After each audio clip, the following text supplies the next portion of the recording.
নমস্কার, আমি চট্টগ্রাম বিশ্ববিদ্যালয়ের সাধারণ শিক্ষার্থী।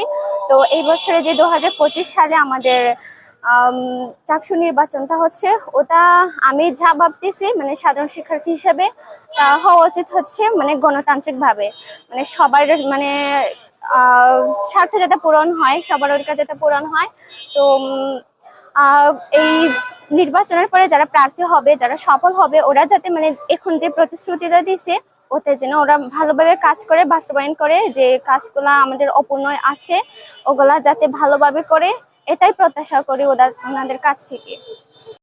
ক্যাম্পাসে যত অরাজকতা আর কি, এদিকে বিশেষ করে যারা প্রার্থী, ভিপি প্রার্থী থাকবে এবং জিএস প্রার্থী থাকবে, মানে হওয়ার পরে যদি নির্বাচনে হয়ে যায় তখন তারা বিশেষ করে এলাকার এবং আমাদের স্টুডেন্টের মধ্যে যে দূরত্বটা, এটা সর্বপ্রথম দূর করবে।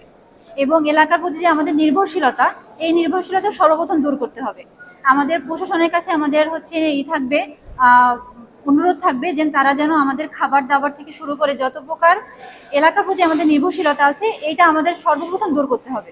যদি এটা দূর করা যায়, আমাদের যাতায়াত ব্যবস্থার জন্য প্রথমে সর্বপ্রথম যাতায়াত ব্যবস্থা, খাবার দাবার, হোটেল, বিশেষ করে আমাদের শিক্ষার্থীদের জন্য ভালো মানের হোটেল তৈরি করতে হবে, যাতে আমরা এলাকার হোটেলের থেকে আমরা দূরে সরে আসতে পারি। এরপর বিশেষ করে 2 নম্বর গেটের বাজার এবং সাউথ ক্যাম্পাসের বাজার, এই বাজার থেকে যেন আমরা সরে আসতে পারি, এই জন্য তাদেরকে সঠিক সময়ে সঠিক প্রস্তুতি নিতে হবে। এর জন্য যে আমাদের যে প্রার্থীগুলো থাকবে, যারা জিএস এবং ভিপি পদে দাঁড়াবে, তারা যেন প্রশাসনের কাছে আমাদের এই অনুরোধগুলো তারা যেন উপস্থাপন করতে পারে। আর সব থেকে বড় কথা কটেজগুলো অতিরিক্ত অস্বাস্থ্যকর, যাতে তারা এই কটেজের স্বাস্থ্যকর পরিবেশ তৈরি করতে পারে। যেহেতু মানে অতিরিক্ত হল, মানে 100% আবাসন ব্যবস্থা তৈরি করতে অনেক সময় সাপেক্ষ বিষয়, তো এই জন্য তাদেরকে সর্বপ্রথম এই কটেজের অস্বাস্থ্যকর পরিবেশটা দূর করতে হবে। আর শিক্ষার মান, আমি যেটা দেখি আর কি, আমাদের স্টুডেন্টদের মানে বিলম্ব ফি 600 টাকা করে দিতে হয় যদি আমরা অনুপস্থিত থাকি।